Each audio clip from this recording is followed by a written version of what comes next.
was Dawn. She gave me a ecstasy pill. Yeah, she said it was ecstasy, and she said it was from Puff to give to me. And it was red, and I took it because I thought I was going to get freaky with my girlfriend, and I trusted her that that's what it was. So I took it immediately, and she had one too. He gave her two of them. I took mine. Within like 20 minutes, I knocked out and blacked out. I woke up in the twins' bedroom in the basement, and I woke up out of my sleep screaming very, very loud. Who are the twins? Diddy's twins. His girls. Yeah, I woke up in their bed to cameras filming me, and they were laughing as I woke up out of my sleep, screaming. And I'm not gonna cry. Okay. It felt very sacrificial. That's what I meant when I said I felt like they were trying to hurt me, or Diddy was trying to maybe sacrifice me that night.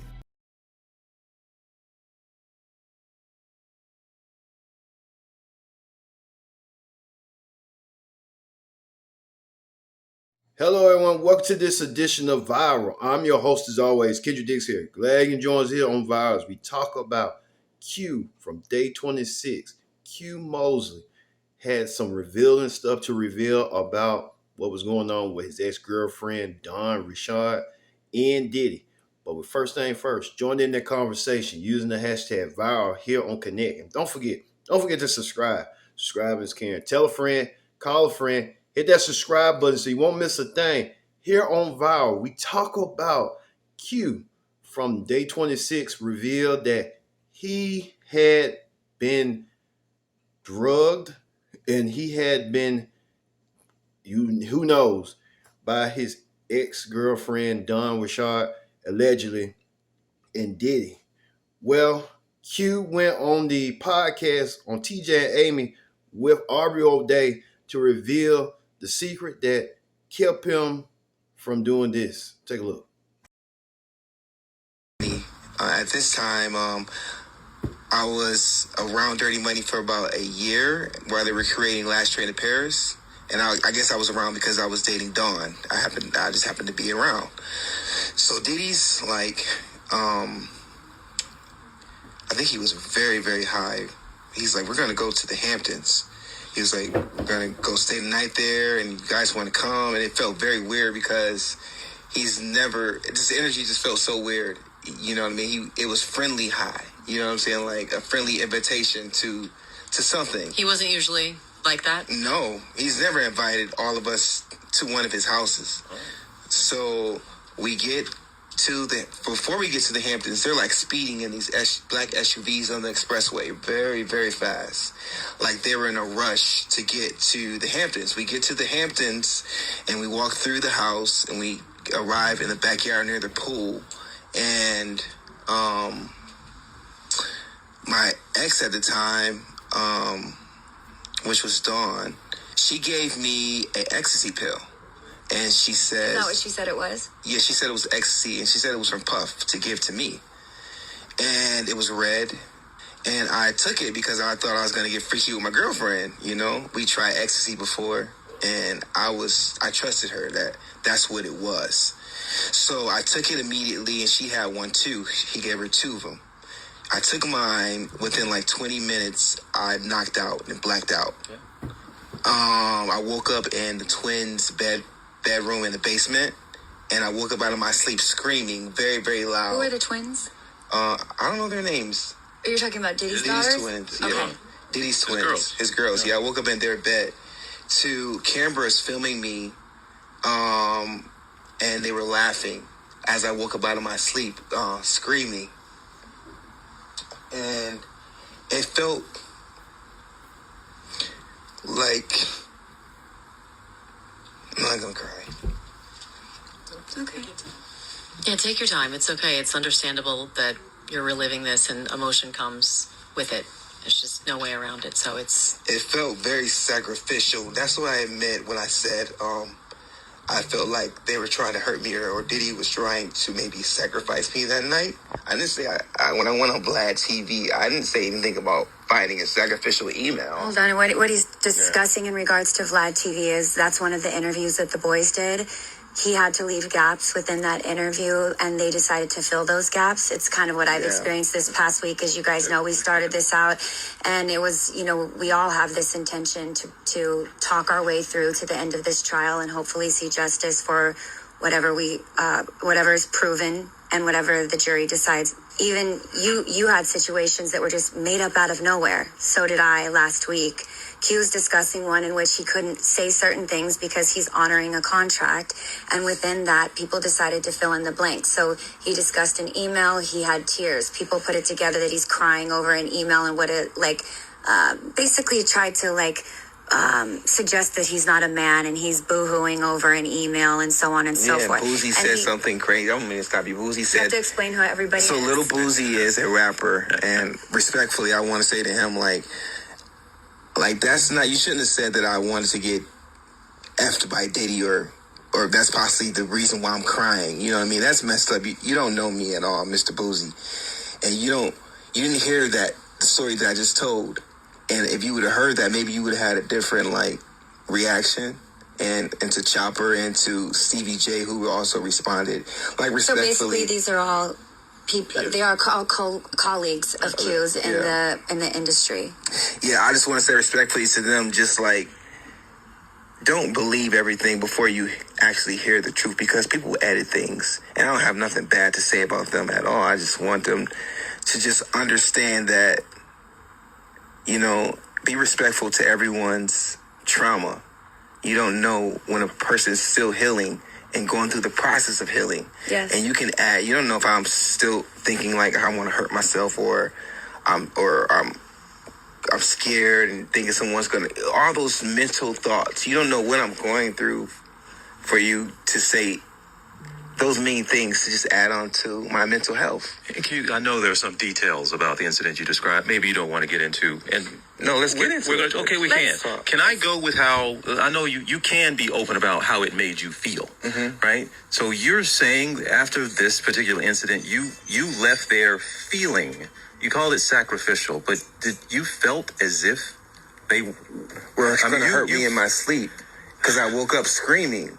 I woke up out of my sleep screaming.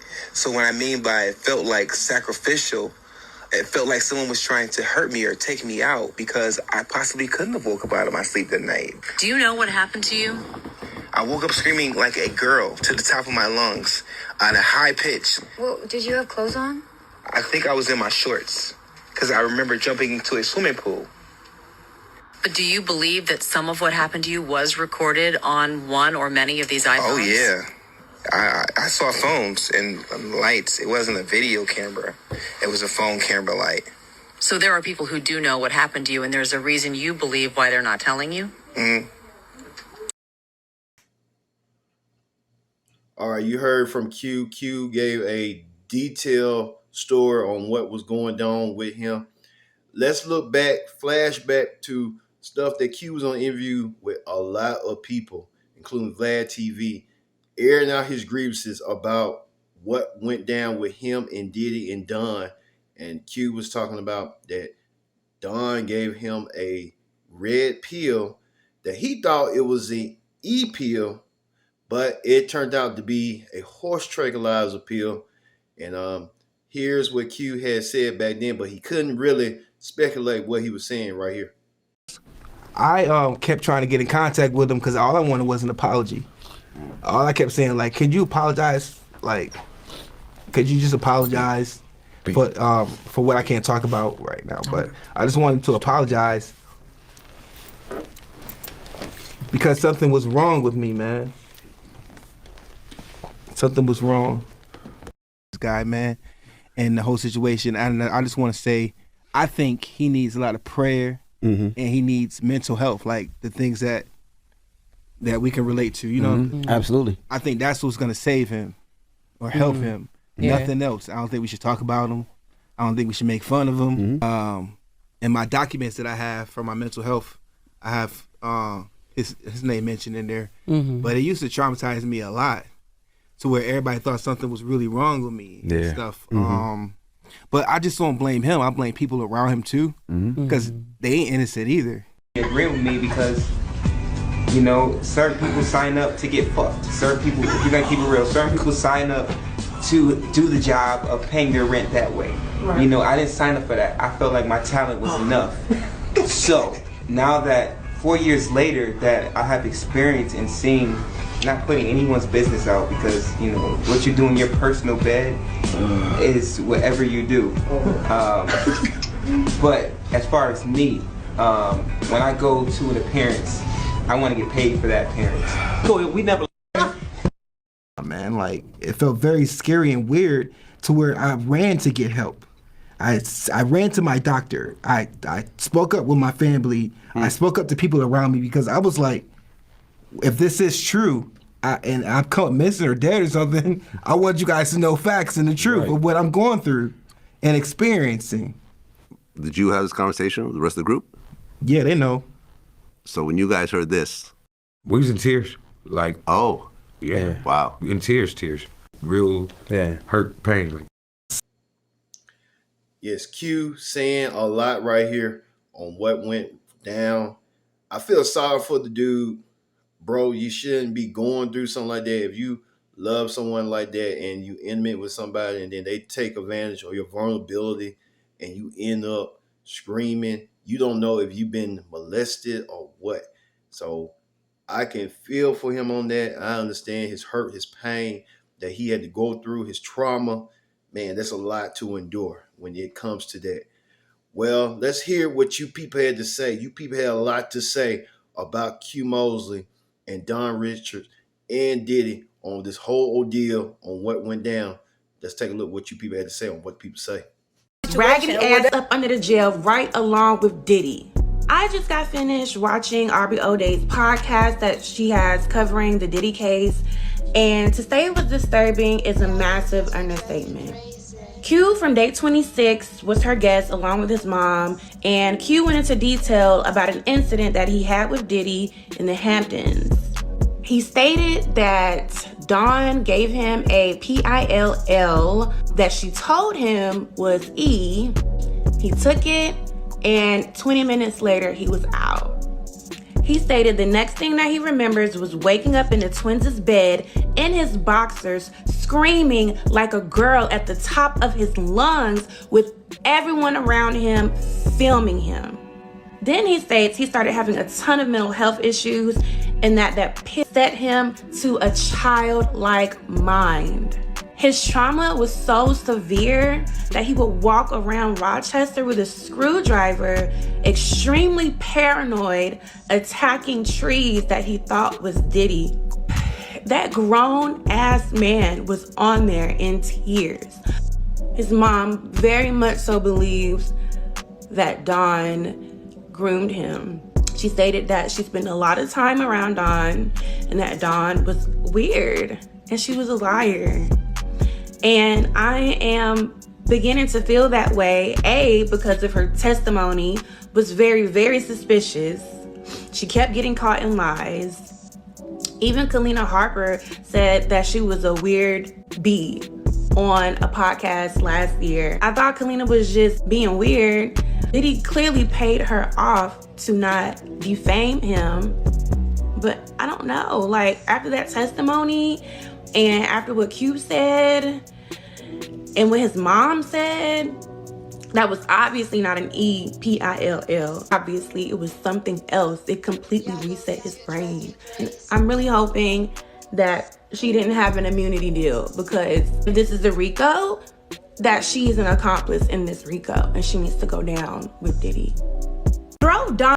Danity Kane and Diddy Dirty Money star Dawn Richard is responding to accusations that her ex, Day 26 star Q, accused her of giving her a pill that Diddy apparently, allegedly, gave her to give him. He says after he took that pill, he passed out, woke up with people recording him and laughing. He says that he was never the same. Q from Day 26 did an interview on a Aubrey O'Day collaboration with TJ Holmes and Amy Robach's podcast, where he detailed a night where he went with Dawn because he was there during the Diddy Dirty Money recording sessions. They went to Diddy's home in the Hamptons. He claims at the time he and Dawn had done ecstasy before. He thought that they were about to get freaky and they did a pill. He now claims that she never took the pill. He found out that it actually wasn't an ecstasy pill. It was actually something else. You can pause the video to read his full caption here, but he says there were 2 red pills. She never took hers. That part always haunted me. It felt less than a shared experience and more like an experiment. I was a lab mouse in some twisted trial to see how fast I'd collapse. Q says here at the top, it wasn't ecstasy. It turned out to be a horse tranquilizer given to me by my ex-girlfriend who claimed it was from her boss to give me. Roughly 20 minutes after swallowing the red pill, my body heated up and I collapsed into unconsciousness. On the podcast, Q said that he believed that Diddy was trying to sacrifice him. In his caption, he continued and he said, after I came to, I began experiencing disturbing psychological symptoms, auditory hallucinations, racing thoughts, intense paranoia, and crushing anxiety. My thoughts weren't clear. My memory started slipping. Well, these were some damning allegations. Dawn Richard released this statement. You can pause the video to read her full statement, but she starts out by saying, I want to be unequivocally clear. I have never drugged anyone, nor have I given anyone pills to take. The suggestion that I did so is categorically false. If such a belief were genuine, it would be inconsistent with the actions that followed, such as inviting me into your home, introducing me to your younger sisters and family, continuing a relationship with me. It would also be inconsistent with the choosing to attend social events without me, engaging with individuals I had previously expressed concerns about, continuing to live with or provide favors to those same individuals. Then says, throughout our time together and even after our separation, I made a conscious decision not to share or disclose private matters or the circumstances surrounding the end of our relationship to protect you. I did this out of respect for you and your family. I believe both of these individuals were victims of Diddy. It's not like in this case that we can deny the fact that Diddy has been abusive, physically, mentally abusive to people, staff and Cassie. Cassie's technically staff too. I would not be surprised if he was abusive and used people to do his dirty work. Danny, me to your family, your younger sisters, invite me into your home, and continue our relationship. And this sounds oh so familiar because when the prosecution grilled Dawn, they wanted to know, if you're so scared of Diddy, why did you continue to work with him? Why did you continue to reach out to him? I don't know, y'all, but we do know that trauma can disrupt the memory and recounting can be inconsistent. It's a bunch of he said, she said. Don't forget to follow me because I'll be keeping you guys up to date with all the latest on the Diddy trial so you don't have to. Dawn and Q are both trauma survivors. Dawn says the claims of her drugging Q are completely false. And if it were true, why would you introduce me to your family, your younger sisters, invite me into your home, and continue our relationship? And this sounds oh so familiar. Y'all gonna hate me for saying it. Dawn, you wrong as hell. Dawn, you wrong. And you gonna have to answer the guy. Oh God, you gonna have to answer it. What? I don't want to keep hearing she was the victim. She was most definitely accessory to Q situation or whatever he had to go through, whatever he been through. You gave him that pill. So you was his girlfriend. And you basically set him up. He was vulnerable because you was there. You gave him the pill.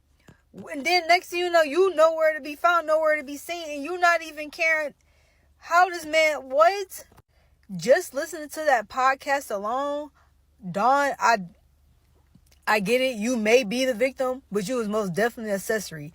Y'all gonna hate me because it's most definitely an unpopular opinion. And I'm glad she's finally seeking justice for herself. But baby, Q is going to get his justice from you. Because what you did was wrong. Completely 100% wrong. What? You knew that man was the devil. You knew you was dealing with the devil. And then you up here gonna bring more people into the situation. You gonna get, oh, here, Diddy said take this pill. Next thing you know, this man waking up in a basement on a twin bed, screaming. But all of a sudden, every single podcast, every single situation, you downplay your role in his mental health and his situation. Why, Don? Rashad, or however you say your last name, why? You put him in a fucked up position.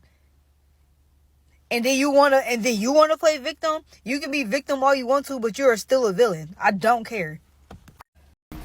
I've never seen a whole group of men cry at the same time.